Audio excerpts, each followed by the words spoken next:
College में actually मेरे कुछ प्रोफेसर वगैरह थे, वो पीसीएस की कॉपी चेक करते थे, वो पैनल में थे उस टाइम पे। तो उन्होंने मतलब मेरी कॉपी वगैरह देखी थी, तो उन्होंने कहा था कि तुम मतलब लिख लेते हो, अच्छा लिख लेते हो ठीक-ठाक, तो एक बार ट्राई करना प्रिपेयर करने का यूपीएससी या पीसीएस के लिए। 12 बज गए तो मैं धीरे-धीरे लेट गया था कि अब तो नहीं आएगा शायद, ये फेक न्यूज़ है। बट वो अचानक से आया तो सर पहली बात तो मैं एक्सपेक्ट किया था कि सिलेक्शन हो जाएगा, क्योंकि सर आपके में भी मैं आंसर लिखता था, वहाँ पे भी कॉपी जो रिव्यू होती थी अच्छी होती थी।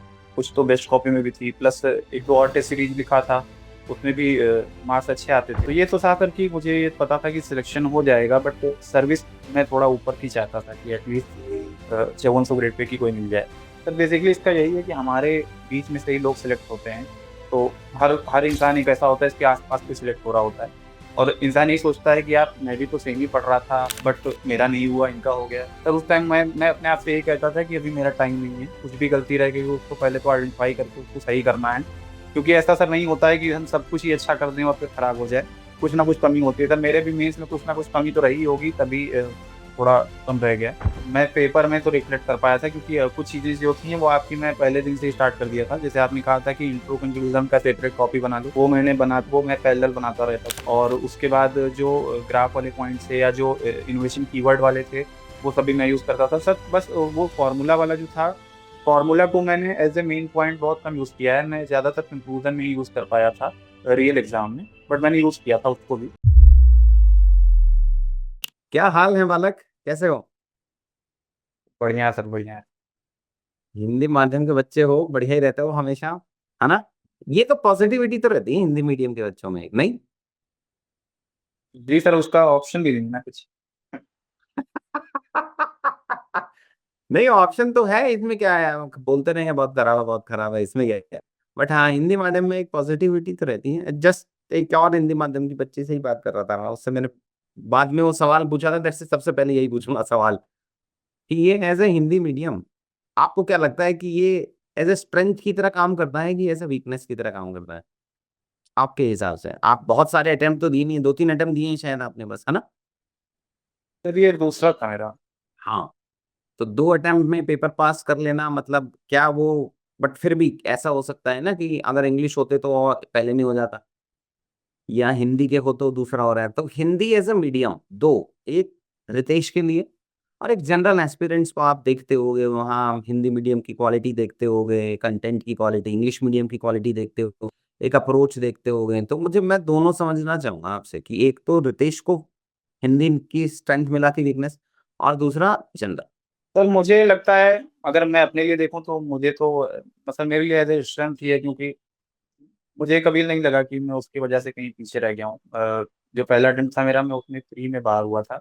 बट मुझे कहीं न कहीं हमेशा से कॉन्फिडेंस था सर। और अ, मतलब आपको सर थोड़ा-सा वो लगेगा कि शायद मैं बढ़ा के बोल रहा हूँ, बट आप जब मैंने कॉलेज में था मैं 2018-19 में, तो आपका प्री के लिए, यूपीएससी प्री के लिए भी कोई बैच चलता था।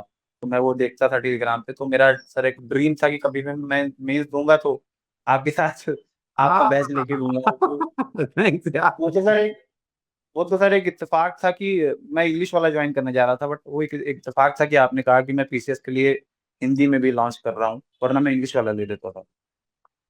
हाँ, एक्चुअली हमने पहले सोचा नहीं था, हमारा भी पहला ही बैच था भाई, तो हम भी उतने ही ठीक है। अनसर्टेन थे जितने बच्चे, बिकॉज वो, जैसा आपने बताया, वो ना एक एक टीचर के साथ एक एक बच्चे का ट्रस्ट जुड़ा होता है कि अब ये जो ठीक बता है। रहा है अगर ये बोलेगा तो ठीक ही करेगा, मतलब। और वो ट्रस्ट ही गेन करना सबसे मुश्किल गेम है हमारे इस पूरी इंडस्ट्री में। तो अगर वो जी सर। ट्रस्ट रहा कंटिन्यू तो उसको हर करना है। तो पहले हमने सोचा हम सिर्फ इंग्लिश करेंगे, पहले तो हमने सोचा कुछ नहीं करेंगे, फिर हमने सोचा चलो इंग्लिश कर लेते हैं, फिर इंग्लिश किया तो फिर वो ऐसा लगा कि यार अब वो हिंदी में बच्चा आता था मुखर्जी नगर से। ऑफलाइन में क्या दिक्कत होती है ना, मुखर्जी नगर में यूजली किराया थोड़ा कम है, राजेंद्र नगर में ज्यादा है, तो सबको ध्यान में जी देके सर। तो ऐसा लगता है कि मुखर्जी नगर में वो बच्चा रहता है जो थोड़ा सा इकोनॉमिकली उतना समृद्ध परिवार से नहीं आता है, तो उसके आने में 100 रुपये लगते थे, जाने में 100 रुपये लगते थे, तो 200 रुपये जी यही सर। खर्च कर देता था वो। तो अगर मैंने उसको 1-2 महीने बुला लिया तो 10-12 हज़ार का तो खर्चा हो जाएगा उसका। तो फिर वो सब करके हमने फिर फाइनल करके डिसाइड किया कि पहला स्टेप में हिंदी में लॉन्च करते हैं, और अगर बच्चा ठीक रहेगा, उसको समझ भी आएगा कि नहीं आएगा, तो फिर मुखर्जी नगर में भी जाएंगे। तो फाइनली अब तो मुखर्जी नगर में भी सेंटर है, वहाँ बच्चा वहीं के वहीं आ सकता है। But thank you so much for बस ट्रस्ट। मेरा मेरा सर वही है हिंदी इंग्लिश का जो आपने कहा सर, मेरा तो वही था सर कि मुझे तो मीडियम का भी ऐसे मैं पहले ट्रांसलेट करके मटेरियल यूज़ करता था नोट्स वगैरह बनाने के लिए भी। क्योंकि ये तो सच है कि हिंदी में सर क्वालिटी मटेरियल नहीं है, पहले नहीं था, अब धीरे-धीरे आ रहा है मार्केट में। बट आपका बैच आ गया हिंदी में तो बहुत सी चीज़ें आसान हो गई वरना उसमें टाइम ज़्यादा लगता। जब आप कॉलेज ये तो यूपीएससी या यूपीपीसीएस देना कॉलेज में ही सोच लिया था क्या कि यार तब तैयारी करने का कब से सोचा है कि हाँ मेरे को इस फील्ड में जाना है? तो कॉलेज में एक्चुअली मेरे कुछ प्रोफ़ेसर वगैरह थे वो पीसीएस की कॉपी चेक करते थे, वो पैनल में थे उस टाइम पे। तो उन्होंने मतलब मेरी कॉपी वगैरह देखी थी तो उन्होंने कहा था कि तुम मतलब लिख लेते हो, अच्छा लिख लेते हो ठीक-ठाक। तो एक बार ट्राई करना प्रिपेयर करने का यूपीएससी या पीसीएस के लिए। कॉलेज वहां हम उस पे थे कि कॉलेज से सोचा था क्या, तो प्रोफेसर थे जिन्होंने पीसीएस की कॉपी चेक हाँ, की? तब तो उन्होंने कहा था कि एक बार मतलब तुम क अगर एक बार ट्राई करना चाहो तो इधर पढ़ के देखो यूपीएससी एंड पीसीएस के लाइन में आंसर वगैरह तुम्हारा ठीक रहता है, लिख लेते हो, अच्छा लिखते हो, राइटिंग वगैरह ठीक है। तो सर वो फिर मैंने स्टार्ट किया था धीरे-धीरे, तो पहले तो सब लोग यूपीएससी की ही करते हैं, कोई पीसीएस की नहीं करता। और उस टाइम तो रेगुलर पेपर भी नहीं होते थे पीसीएस के, तो मेरा ऐसे पीसीएस में जाने का कुछ मोटिव नहीं था। मैंने 2 अटेम्प्ट दिया फिर मुझे लगा कि यूपीएससी नहीं हो रहा है, पीसीएस साथ में दे रहा था तो ये भी नहीं हो रहा था, तो मैंने सोचा कि एक बार डेडिकेटेड अटेम्प्ट देता हूँ पीसीएस के लिए। तो 24 वाला अटेम्प्ट ही था जिसमें सर मैंने केवल यूपीपीसीएस दिया था। वो डेडिकेटेड आपने फिर यूपीपीसीएस ही दिया था, फिर उस टाइम पे हाँ, सर यूपीएससी? सर मैंने स्किप कर दिया था। जी सर, स्किप कर दिया। ऐसा होता भी है कि एक साल एक एग्जाम एक साल खा जाता है यूजुअली कम से कम, तो उसको एक साल तो सर देना ही। एक्चुअली पहले दोनों के बीच में गैप मैच 15 दिन का होता था। जैसे अगर 14 मई को पड़ रहा है यूपीपीसीएस तो 28 मई को यूपीएससी पड़ जाता था। तो सर वो दोनों एग्ज़ाम कॉम्प्रोमाइज़ हो जाते थे। हम्म। तो अभी आप घर पे हो, गोंडा में हो, कहाँ पे हो एट प्रेजेंट? सर घर पे ही हूँ, कुछ रीज़न्स हैं पर्सनल उसकी वजह से घर पे ही रहना पड़ता है। अच्छे भी रीजंस हैं, मतलब ठीक है, घर पे बढ़िया है। कहाँ मुखर्जी नगर में वैसे भी कोई बहुत अच्छी जगह है क्या? नहीं सर वो तो है ही। कभी आए हो मुखर्जी मतलब नगर? हाँ सर कभी मैं कभी-कभी आता हूँ। मैं कभी पहले आता था मटेरियल वगैरह लेना होता था तो अब तो कोरियर वगैरह आ जाता है बट पहले मैं जाता था। ऑफ़िस अच्छा। वगैरह का या कुछ है, फिर जाता था। अच्छा, तो ये बताओ, जब रिजल्ट आया होगा रात को, जो ऐसा बॉम्ब सेका है आयोग ने, तो उस टाइम तो मतलब सो गए थे, उठे हुए थे, रिजल्ट किसने देखा? जी एक्सपेक्टेड सर। था कि पास होगा, नहीं होगा, होगा तो कौन सा सर्विस मिलेगा? सर पहले तो इनसाइडर लोग शाम से 7 बजे से एक्टिव थे तो सोने का तो सवाल ही नहीं था। वो हो रहा था कि अब एनआईसी चला गया है, अब आने वाला है, तो ये था कि सर आने वाला है तो आएगा तो है ही। 12 बज गए तो मैं धीरे-धीरे लेट गया था कि अब तो नहीं आएगा शायद ये फेक न्यूज़ है। बट वो अचानक से आया तो सर पहली बात तो मैं एक्सपेक्ट किया था कि सिलेक्शन हो जाएगा क्योंकि सर आपके में भी मैं आंसर लिखता था, वहाँ पे भी कॉपी जो रिव्यू होती थी अच्छी होती थी। कुछ तो बेस्ट कॉपी में भी थी प्लस 1-2 और टेस्ट सीरीज़ लिखा था, उसमें भी मार्क्स अच्छे आते थे। तो ये तो था सर कि मुझे ये पता था कि सिलेक्शन हो जाएगा बट सर्विस मैं थोड़ा ऊपर की चाहता था कि एटलीस्ट 5400 ग्रेड पे की कोई मिल जाए। बट वो रिज़ल्ट देखा तो थोड़ा दुःख हुआ था मुझे, पहले तो मैं सही बता रहा था, मुझे दुःख हुआ था कि सीटीओ मिला है। बट उसके बाद सर कुछ लोगों से बात की सर जो अच्छे कैंडिडेट थे और वो बाहर हो गए, उनको कुछ नहीं मिला तो सर मैं थोड़ा ग्रेटफुल हुआ कि मतलब नहीं एटलीस्ट मैं लिस्ट में तो हूँ। तो मैंने आपको मैसेज में भी यही कहा था हाँ, कि मेरे को पता है खुद से, बट ऐसा एग्जाम का जो फेज है ना, उसमें 70% चीजें प्रेडिक्टेबल हैं और 30% जी सर। चीजें अनप्रेडिक्टेबल हैं। उस अनप्रेडिक्टेबिलिटी में कभी कोई एक आध पेपर वेपर ऊपर नीचे हो जाता है, कभी थोड़ा उसको लकवक भी बोल सकते हैं। एग्जाम माहौल में कैसे थे, नॉलेज गैप कितना है, इवैल्यूएटर का माइंडसेट कितना है, तो वो 30% तो जी यार अनसर्टेन रह ही जाता है हमेशा, कि ये 30% है जो अनसर्टेन रहेगा। वही सब हाँ, क्योंकि अभी फिर मुझे कर लेंगे। समझ में नहीं आ रहा। जी सर। इतना अभी अभी कर लेंगे। तो आप क्या प्लान किया है कि आप यूपीएससी दोगे कि यूपीपीसीएस दोगे? सर अभी भी पीसीएस तो दूर है और उसका सीरीज भी रेडी है तो मैं अभी तो यूपीएससी लेना है पूरा डेडिकेटेड होके जो अभी पढ़ा आने वाला है तो तो उसके अभी ये बाद जो फिर 24 मई का पेपर है, ये देने का प्लान कर रहे हो? जी सर मैं पढ़ भी रहा था इंटरव्यू के बाद में पढ़ रहा था मार्च में मैंने स्टार्ट कर दिया अच्छा। 25 फरवरी को मेरा इंटरव्यू था उसके बाद मैंने स्टार्ट कर दिया। अच्छा। Okay okay. ठीक है। तो जब आप कॉलेज से ग्रेजुएट हुए, उस उसके बाद से फुल टाइम में पढ़ाई वढ़ाई कर रहे थे अपन, उसके अलावा कुछ और था नहीं, बट फाइनेंशियली तो घर पे सपोर्ट करना होता है, वो कैसे मैनेज हुआ? नहीं सर, फाइनेंशियल बैकग्राउंड मेरा ठीक है क्योंकि पापा गवर्नमेंट जॉब में थे ऑलरेडी, और ऐसा कोई रिस्पॉन्सिबिलिटी भी नहीं थी। एक भाई था तो वो भी पढ़ रहा था, वो गवर्नमेंट कॉलेज से बीटेक कर रहा था, तो ऐसा कुछ नहीं था। पापा की सैलरी भी ठीक ठाक थी, तो फाइनेंशियल का इशू नहीं था सर। मेरे यहाँ साथ जो इशू रहा है वो थोड़ा सा इमोशनल रहा है, क्योंकि मेरा पहला अटेम्प्ट तो 2021 में होने वाला था यूपीएससी का, और उसी साल सर अप्रैल में ही कोविड आया और मदर की मेरी डेथ हो गई थी अचानक से। तो वो बहुत ज़्यादा डिस्टर्ब हुआ था वो, तो मेरा लगभग 2022 तक मेरे को कुछ पढ़ने की स्टेट में नहीं था। 2023 से सर मैं पहला, फिर उसके बाद अटेम्प्ट दिया था मैंने। 21 में मैंने अटेम्प्ट दिया था, बस वो सर स्किल देने के लिए दे दिया था, मैं पढ़ नहीं पाया था सर। और 23 वाला अटेम्प्ट मैंने पढ़ के दिया था तो जीएस क्लियर हुआ था, बट सीसैट में फेल हो गया था मैं। तो उसके बाद तो सर 24 में वही जो आपको बताया कि ब्रेक लिया कि फिर पीसीएल दे देते। तो फाइनेंस का इशू नहीं था सर, वो इमोशनल वाला ज़्यादा इशू था। ठीक है, बट वो जब घर पे ऐसी एक मिस हैपनिंग हो जाती है तो हर कोई वीक हो जाता है। आप भी जी वीक होंगे, फादर साहब भी वीक होंगे, भाई पे भी वीक होगा एंड ऑल। और उस टाइम पे शायद एक मन में ये भी होगा कि क्योंकि ये यूजुअली पेपर पास करने का जब से सपना देखने लगते हैं तो वो एक एक जॉइंट सपना रहता है फैमिली का। जी सर, सबका होता है। ये होगा तो शायद मदर के साथ भी कभी डिस्कस हुआ हो कि ऐसा करेंगे। तो वो जो 2-3 साल होंगे ना वो बहुत टर्बुलेंट से होंगे, कैसे निकले उससे? सर मुझे तो अभी मैं पीछे आता हूँ तो मुझे याद ही नहीं है कि 2021 से 23 तक हुआ क्या क्या। मुझे तो कुछ भी नहीं याद है, बस वो बीता है। इससे मेडिकल में मेडिसिन बेस पर भी था, थोड़ा एनजाइटी और डिप्रेशन वगैरह की मेडिसिन भी चल रही थी। तो सर मुझे कुछ खासा याद ही नहीं है, बस ये था कि बस टाइम कट रहा था, और बस यही था तब। एक आरओ का पेपर मैंने दिया था, दिसंबर में हुआ था 2021 में। वो पता नहीं कैसे क्लियर हो गया था, मुझे नहीं पता। तो उसका मीन्स फिर 2022 में हुआ था, तो उसमें फिर सर फाइनल में एक नंबर से रह गया था। उसके अलावा सर कुछ ऐसा खाता याद नहीं कि 2 साल में मैंने क्या किया। बट 23 से फिर थोड़ा स्टेबल हुआ था, 23 से फिर मैंने कर लिया। तब से लेके अब तक तो काफी काफी पॉजिटिव डायरेक्शन में जा रहे हो अब, उसके बाद वो काफी पॉजिटिव डायरेक्शन है। ठीक है। और अभी एक इंसिडेंट और हो गया था मेरे। 4 फरवरी को रिजल्ट आया है ना मीन्स का, और 28 जनवरी को सर मेरी दादी थी, उनका भी वो भी एक्सपायर हो गई। तो वो इंटरव्यू के जस्ट थोड़ा पहले ही हुआ, तो वो भी बहुत दिक्कत था। तो वही सब समस्या है मेरे साथ, और वैसी कोई समस्या नहीं है। तो बहुत मजबूत हो चुका हूँ इस सब वजह से, तो ज़्यादा कुछ फर्क नहीं पड़ता था एग्जाम वगैरह का। ये वो तो तो अपने लिए था पॉजिटिव कि, सब हो जाएगा। जी सर, वो अपने लिए ही था कि कुछ अपने लिए करना है, बाकी तो ऐसा कुछ नहीं।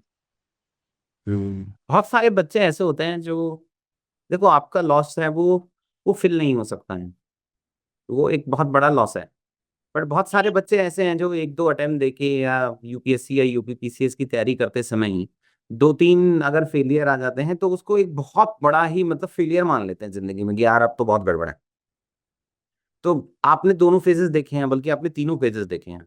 आपने एक जी एक सर। पर्सनल लॉस का फेज देखा है, क्लोज बहुत क्लोज फैमिली में किसी का डेथ देखा है आपने, जो फिल नहीं हो सकता, जिंदगी भर नहीं होगा। फिर आपने कुछ एक दो एग्जाम्स देखे हैं जो हम पास नहीं कर पाए, और फिर अब आपने एक और एग्जाम देख लिया है यूपीपीसीएस का जो आप पास कर चुके हो। तो जी अब सर। जो बच्चा नया बच्चा है जो 1-2 साल से तैयारी कर रहा है या प्री पास नहीं हो पा रहा है, उसमें 50% तो माइंडसेट का गेम है।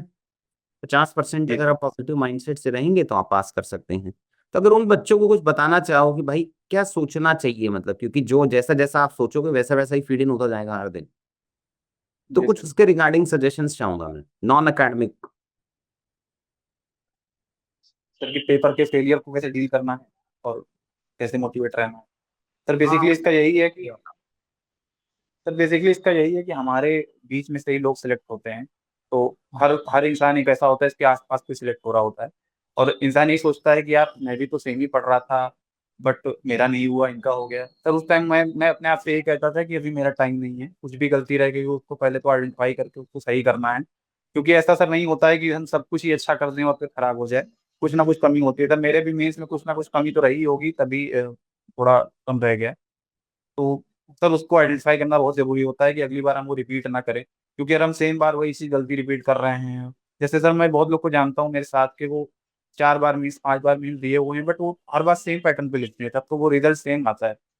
हम्म। तो वो आइडेंटिफाई करना सर बहुत ज़रूरी होता है कि मैं पहले गलती आइडेंटिफाई करूंगा तब तो मैं सुधार पाऊंगा। अगर मैं गलती ही नहीं मान रहा हूँ तो सुधारूंगा कैसे? तो वो बहुत ज़रूरी होता है कि अभी मेरा टाइम नहीं है, आगे मेरा टाइम आएगा, लेकिन तो उस टाइम के लिए मुझे तैयार होना है, क्योंकि वो एक ही बार मौका मिलेगा और उसमें फिर सर उसमें गलती नहीं होनी चाहिए। अच्छा, इसमें एक और चीज मैं पूछना चाहूंगा, जैसे आपने बहुत सारा काम किया था, अगर मैं टेलीग्राम पे आप में से कनेक्टेड थे, जी सर। तो उसमें आपने बहुत सारे असाइनमेंट्स बनाए थे, बहुत सारा इनोवेशन भी था उन सारे उस पार्ट्स में। तो ये जी सर। सारा जो नया इनोवेशन है, लिखने का स्टाइल है, ये पेपर में रिफ्लेक्ट हो पाया, नहीं हो पाया, कितने टेस्ट वेस्ट लिख पाए थे, नहीं लिख पाए थे? सर एक्चुअली मैं पेपर में तो रिफ्लेक्ट कर पाया था, क्योंकि कुछ चीज़ें जो थी वो आपकी मैं पहले दिन से ही स्टार्ट कर दिया था। जैसे आपने कहा था कि इंट्रो कंक्लूजन का सेपरेट कॉपी बना लो, वो मैं पैरेलल बनाता रहता था। और उसके बाद जो ग्राफ वाले पॉइंट्स थे या जो इनोवेशन कीवर्ड वाले थे, वो सभी मैं यूज़ करता था। सर बस वो फ़ॉर्मूला वाला जो था, फ़ॉर्मूला को मैंने एज़ अ मेन पॉइंट बहुत कम यूज़ किया है। मैं ज़्यादातर कंक्लूज़न में ही यूज़ कर पाया था रियल एग्ज़ाम में, बट मैंने यूज़ किया था उसको भी। और बाकी तो सर जो आप कहते थे पैटर्न, जो स्ट्रक्चर होता है आंसर का, वो सब मैं सर पूरा फ़ॉलो किया हूँ लगभग। जो आंसर मुझे आते थे, जो अपने टेम्पलेट से थे, और सर टेम्पलेट के लिए तो मैंने आपको थैंक यू भी बोला था पेपर 6 से निकल के, क्योंकि उसमें पूरे में मैंने एक माहेश्वरी टेम्पलेट लगाई थी, क्योंकि वो पेपर ही ऐसा जनरल आया था। तो सर मैंने तो सर पूरा यूज़ किया है वो इन्वेस्टन का, और मैं तो सर उसमें आगे भी था। वो जो आप कहते थे सबसे पहले करना स्टार्ट करता था, मुझे करना है, वो अच्छा वो लगता था। मैं कॉपी मैं क्लास लेके आता था और उसके एक आध दिन में मेरे को तेरा टेलीग्राम पे मैसेज आ जाता था, वो मैंने देखा है बहुत अच्छे से। जी सर, जी सर। अब प्रीलिम्स पे आते हैं, कि अगर एक नया बच्चा है, जैसे 6 दिसंबर को प्रीलिम्स है, तो वो प्रीलिम्स की क्या स्ट्रैटेजी होनी चाहिए? कुछ स्टैंडर्ड किताबें हैं, जैसे घटना चक्र है, या कुछ और है? कुछ ऐसी किताबें हैं जो पक्का ही पक्का पढ़नी है, ऐसा कुछ? सर प्लेस तो मेरा सबसे बड़ा हर्डल रहा है, तो बट मुझे अब पता है कि क्या करना होता है सर। वही है कि जैसे हम मेंस के टाइम कहते हैं कि जितना ज़्यादा हो सके आंसर लिखो, तो सर वैसे ही मुझे लगता है प्रीलिम्स के टाइम पढ़ने से ज़्यादा ज़रूरी है कि आप पढ़ तो रहे हो, बट उसको अप्लाई करने के लिए ज़्यादा से ज़्यादा एमसीक्यू सॉल्व करना चाहिए या क्वेश्चन करने चाहिए, ताकि आपका दिमाग जो है वो उस फॉर्मेट में चले, उस फॉर्मेट को पकड़े, वो एप्टीट्यूड डेवलप हो सके सर। तो पढ़ते तो लगभग सब लोग हैं, घटना चक्र भी मुझे लगता है सर हर यूपी से प्रिपेयर करने वाला पढ़ता ही होगा। बट वो अगर जब तक हम क्वेश्चन नहीं करेंगे, वो हम और थोड़ा तो सर रटना पड़ता है, ये बहुत सीधी बात है सर, उसमें कुछ झूठ बोलना नहीं है। यूपी में रटे बिना का सर काम नहीं होता है, काफ़ी रटना पड़ता है सर। तो इसमें तो सर यही कि हर हर सब्जेक्ट की एक बेसिक बुक चाहिए, और उसके बाद आप घटना चक्र पीवाईक्यू कर लीजिए, और जितना ज़्यादा हो सके टेस्ट टेस्ट लगाइए। सर वही है, और अब तो सर थोड़ा एनालिटिकल हो रहा है लास्ट 2 ईयर से। अब वो फैक्चुअल्स थोड़ा कम जा रहे हैं और थोड़ा एनालिटिकल जा रहा है, तो थोड़ा-सा वो भी ज़रूरी है कि एनसीईआरटीज़ वगैरह जो बेसिक कॉन्सेप्ट होते हैं, उसको पढ़ना भी ज़रूरी है। अच्छा, मेंस वाला पार्ट तो हमने चलो कर लिया, अगर उसमें भी आप थोड़ा और लाइट डालना चाहो कि एक एक अच्छा मेंस की प्रिपरेशन कैसे होनी चाहिए, कब आंसर राइटिंग करना चाहिए, क्या अपने आप आंसर राइटिंग इज सफिशिएंट, या कोई मेंटर वेंटर चूज करके या कोर्स वोर्स चूज करके कुछ वहां पढ़ना चाहिए? मतलब नहीं मेंस सर, पे आप। मेंस के लिए तो मेरा यही प्रेफ़रेंस, तो चलो आप एक बार फिर से कर सकते हो। बट सर मेंस के लिए एक मेंटर होना बहुत ज़रूरी है, जो आपको बता सके कि आप कहाँ गलत जा रहे हो, क्योंकि सब सबको अपनी कॉपी बहुत अच्छी लगती है।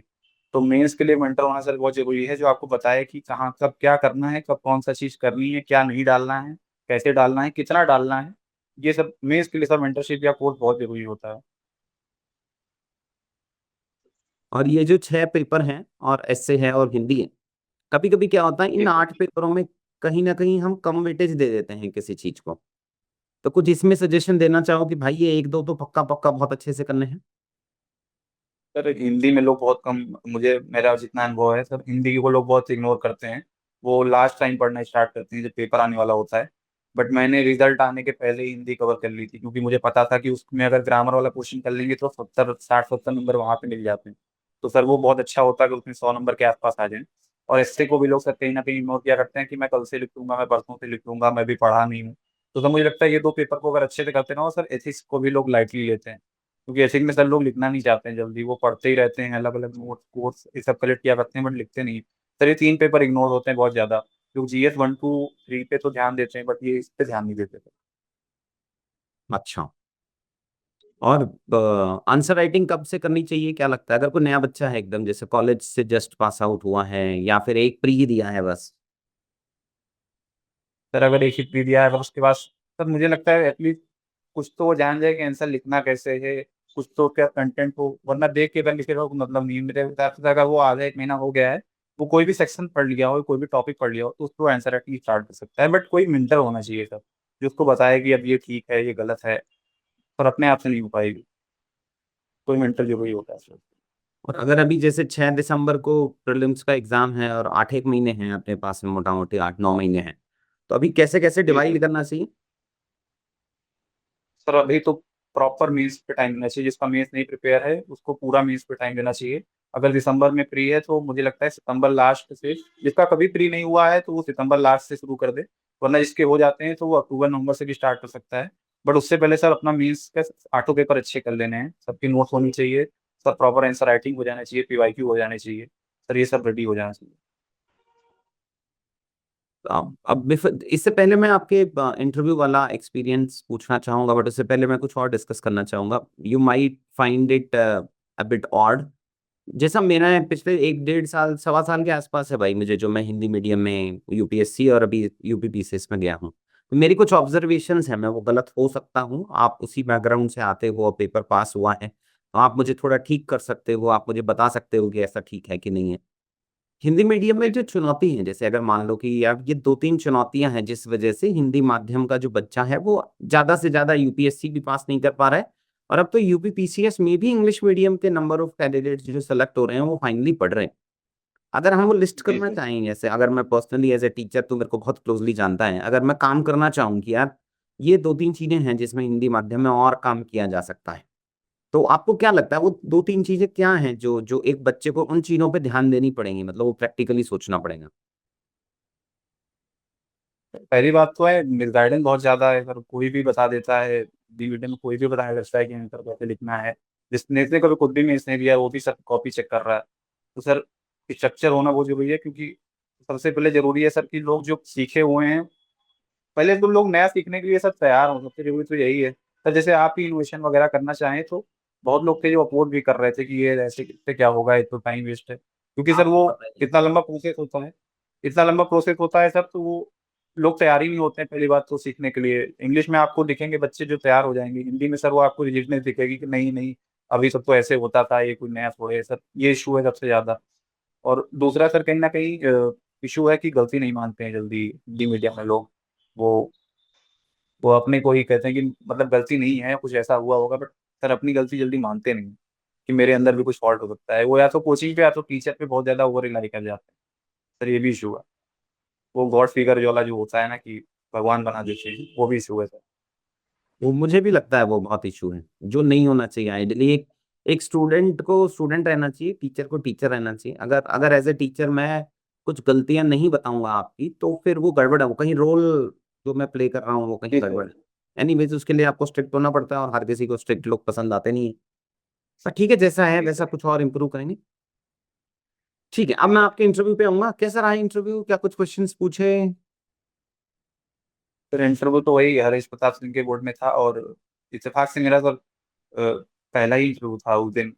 मैं 9:30 बजे एंट्री किया हूँ तो मेरा पहला ही मिल गया था, और वो मैं 10:05 पे आ रहा था, अराउंड 30 35 मिनट चला था।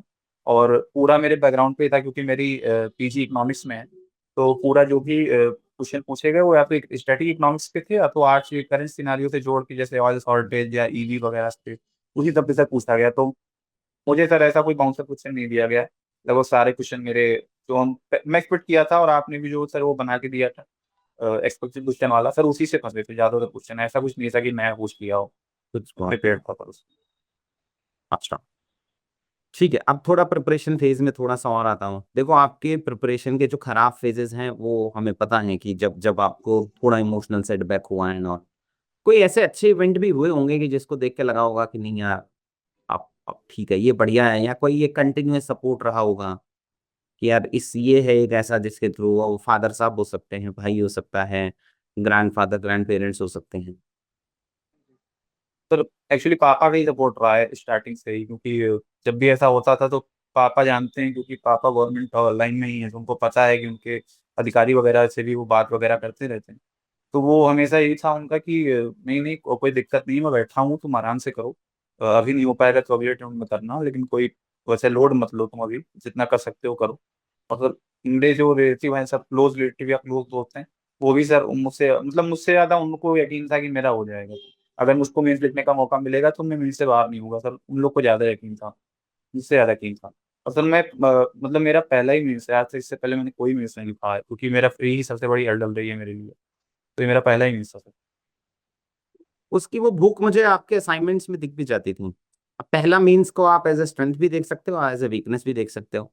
स्ट्रेंथ देखना है तो हम ये कर सकते हैं कि भाई ये मुझे 15 काम मिले हैं, मैं 15 में से मैक्सिमम 13 14 से कम तो नहीं करूंगा, इतने तो असाइनमेंट में सबमिट करूंगा ही या काम करूंगा उस पार्ट में। आपने पॉजिटिवली यूज किया शायद उस एनर्जी को, तो फाइनली अपने को एक रिजल्ट देखने को मिला है। जी सर। डर लग रहा था क्या जैसे फर्स्ट टाइम मीन्स लिख रहा था तो? नहीं सर, डर नहीं था, क्योंकि सर मैं तो अपने आप आपके बैच के बाद जब ज्वाइन किया हूँ, तो जो कंटेंट मिलने लगा या जो भी आप असाइनमेंट करवाते थे, शुरुआत में तो बहुत फ्रस्ट्रेटिंग होता था, क्योंकि रात में 12-12 1-1 बजे तक हम लोग कीवर्ड बना रहे होते थे। तो वो बहुत फ्रस्ट्रेटिंग था, पर सर धीरे-धीरे जब 1-2 महीना बीता, तो जब आंसर में उतरने लगा, और फिर उस सर जब उसकी मतलब रियलिटी दिखी, तो मैं क्या करता था कि आपके पैटर्न पे आपका स्ट्रेटजी फॉलो करके वहाँ पे लिखता था। तो वहाँ पे भी मुझे नंबर अच्छे मिलते थे। और मुझे सबसे अच्छा लगता था कि सर मेरी कॉपी देख के वो लोग कहते थे कि भाई तुम्हारी कॉपी देखने में अच्छी लग रही है। तो सर ये भी मुझे बहुत अच्छा लगता था सर। तो इसीलिए वजह से मुझे डर नहीं था सर, मुझे ये था कि मुझे सिलेक्शन मिलेगा, बट मुझे पोस्ट का बस सर था कि कौन-सी मिल सकती है। ये तो था सर, सिलेक्शन हो जाएगा कहीं न कहीं, इतना तो डिज़र्व करता हूँ सर कि सिलेक्शन हो जाएगा। उसके पीछे आने तक के पीछे की जो मेहनत है ना, वो बच्चा नहीं करता है रितेश, देख। हम ये बता जी पा सर। रहे हैं बिकॉज अपन को पता है कि ये इतने लेवल का एफर्ट ऐसे ऐसे ऐसे ऐसे डालना पड़ेगा और उसके बाद में रिजल्ट आना मिल जाएगा। तो अगर उन बच्चों को कुछ बताना चाहे कि यार मतलब ये करना ही करना है या इसको फॉलो करना ही करना है, वैसा कुछ एक दो सजेशंस आपकी तरफ से, बिकॉज वो ना रिजल्ट नहीं दिख रहा है।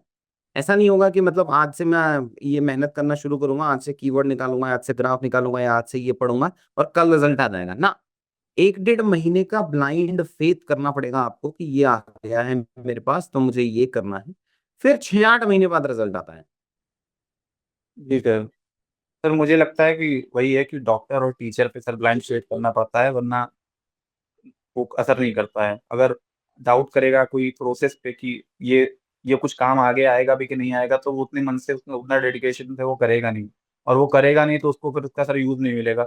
जैसे सर बहुत लोग वो असाइनमेंट वगैरह कॉपी भी करते थे, तो सर उससे कोई मतलब नहीं है, क्योंकि आप जो बोलते थे ना कि माइंड फर्टाइल बनाना है, कि आप खुद यूज़ कर सको। सर लास्ट जाते-जाते जीएस 4 के मैंने कितने टेम्पलेट बना डाले थे एग्ज़ाम से पहले, वो आपकी टेक्नीक यूज़ करके। तो सर वो माइंड फर्टाइल होना बहुत ज़रूरी है, उसके लिए जो आप बोलते हैं वो एक्सरसाइज़ करनी ज़रूरी है सर। वो ब्लाइंड फेथ रखना पड़ेगा सर, और प्रोसेस पे भी ट्रस्ट करना पड़ेगा, उसके बिना सर काम नहीं होगा। अब अगर मैं वापस ले जाऊं आपको कि मानो आपको 2026 में पहला अटेम्प्ट देना है, ये जो दिसंबर वाले पार्ट में है, 6 दिसंबर को है, तो एक जो नया एकदम नया रितेश अगर अटेम्प्ट देने वाला है, तो कुछ एक दो चीजें जो आप पुरानी अपनी जो आपने की हैं, जो आप कहोगे यार मैं ये सब नहीं करूँ, कुछ एक दो ऐसी चीजें जो जो इन जनरल चलती हैं, आप कितना भी क्रिटिकल होके बता सकते हो इस वाले पार्ट में, जो कन्वेंशनली चलती हैं आंसर राइटिंग में, लेकिन आप कहो यार ये मैं नहीं करूंगा। सर मेरी सबसे बड़ा इश्यू सर है, मैं फैक्ट वगैरह नहीं याद कर पाता हूँ, तो फैक्ट वगैरह थोड़ा खेला है मैंने, शायद वही सर बैकफायर किया है, तो वो मैं नहीं करूँगा सर। मैं बहुत जो फैक्ट हर जगह है वही सर लिखूँगा मैं, मुझे लगता है वही सर बैकफायर हुआ है कई जगह, क्योंकि मुझे सर नहीं याद हो पाता था, तो मैं अराउंड लगभग ऐसे करके लिखता था सर, तो वो इश्यू हुआ है सर। मैं उसी को इम्प्रूव कर लूँगा, शायद अगली बार रैंक भी इम्प्रूव हो जाए। हो जाएगा, आप तो यूपीएससी भी कर लोगे, आपके हिंदी के आंसर अच्छे हैं, होपफुली अब तो यूपीएससी में भी हिंदी मीडियम का रिजल्ट बढ़ने लगा। 450 स्कोर आ गया यार एक बच्ची का, विच इज रियली जी नाइस। सर। उसकी वजह से 500 हजार बच्चों को ये जो हम बोलते थे कि 450 लाना है या अचीवेबल है, और लगता था कि नहीं आ ही नहीं सकता, ऐसे झूठी बातें होती हैं ये सब। अब कम से कम वो जी एक सर। होप होती है, और उस होप में से कुछ पॉजिटिव बच्चे होते हैं जो एनर्जी लगाना शुरू करते हैं तुम्हारे जैसे कि हाँ ठीक है यार, अब उसको अचीवेबल वाले पार्ट के लिए, तो होपफुली यूपीपीसी ऐसे लोग का करेंगे। जी सर, ऐसे लोग का नंबर मार्क्स आना भी ज़रूरी है, क्योंकि उससे होप मिलती है सर बाकी लोगों को कि अगर वो किया है तो हम भी कर सकते हैं। और ये जो चलता है कि हिंदी मीडियम के साथ बायसनेस है ये सब, तो वो सब सॉल्व उससे हट सकता है सर, वो सब जो हम्म, अफवाह होती है। ठीक है भाई, आप प्री की अच्छे से तैयारी करो यूपीएससी की। कुछ होगा जी आप तो सर। जी अपन तो टेलीग्राम पे कनेक्टेड ही, वहां देख लेते हैं क्या कुछ पढ़ना है या अगले 52 डेज का कैसे प्लान करना है। एक बार वो प्लान फाइनल कर लेते हैं, फिर अब अगली जर्नी अगला यूपीएससी।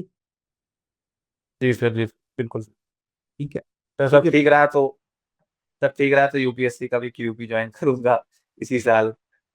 हाँ मतलब ठीक करना ही है, ठीक रहा मतलब क्या है, पास होना है। अब तो अपने को ये समझ में आ गया कि you are a capable candidate, time कम बचा है, पास होगा। टाइम कम बचा है, इस वजह से थोड़ा अरे हो जाता है यार, बचा अरे है। नहीं टाइम नहीं बचा, मैं बता रहा हूँ बहुत बचा है। 52-55 दिन ट्रस्ट ऑन, मैं अब तो at least you can trust on my face value कि हाँ टीचर अरे कह तो रहा है हमें तो तो ठीक कह रहा पहले से होगा। ट्रस्ट था, यार हमें तो पहले से ट्रस्ट था। 50 डेज में 100% हो सकता है। प्रीलिम्स एक्चुअली 30 दिन का गेम है, जेन्युइनली मेरे से पूछेगा तो प्रीलिम्स 30 दिन का गेम है। सर मैं एक्चुअली दोनों बार सीसैट ही खेलूं, मेरे जीएस में कट ऑफ से 10-15 फिर मार्क्स ज्यादा ही 45 दिन फिर थोड़ा ज्यादा है। सीसैट, सीसैट मुझे सर इम्प्रूव करना है, वही डर है सर। तो काम करना पड़ेगा, फिर वो 45 डेज है। और ऐसा प्री मैं इसलिए नहीं कह रहा हूँ कि वो है, मैं मेरे मेरे कभी प्री नहीं रुका। तो वो प्री वाला पार्ट नहीं है वो, मैं जेन्युइनली आपको अपने एक्सपीरियंस, और इतने हजारों 1200-1300 बच्चे फाइनली सेलेक्ट, और बहुत सारे बच्चों के इससे बता रहा हूँ कि अगर आपका जीएस का है तो 30 डेज का गेम है, और सीसेट वाला है तो 45 डेज का गेम है। तो लेकिन सीसेट में आपको थोड़ा स्ट्रैटेजिकली चलना पड़ेगा भाई, है ना, कि अगर इंग्लिश वाले क्वेश्चंस करने हैं तो उन पे, लेकिन एक ही चीज पे रिलाई मत कर देना कि अच्छा ठीक है मेरा पॉइंट बहुत अच्छा है तो मैं इस पे कर रहा हूँ, तो थोड़ा स्ट्रैटेजिकली अपने को गेम करना पड़ेगा उसमें। जी सर, पुरानी गलती रिपीट नहीं करनी मुझे, वो मैं कर चुका हूँ ऑलरेडी वो भी। तो आप फादर साहब खुश हैं? तू तो खुश नहीं है, बट हाँ फादर साहब खुश हैं। अरे नहीं सर, मैं भी खुश हूँ, हाँ पापा मतलब भी खुश हैं। ठाकुर में समझ पा रहे हो ना, वो अभी वो पहले वाला पार्ट अलग है, बट हाँ मैं और आप उसमें समझ पा रहे हो कि अगर वो कैपेबिलिटी है, वो ग्लास का पर्सपेक्टिव है ना, हाँ, कितना पानी भरा हाँ हुआ सर है। वही चीज।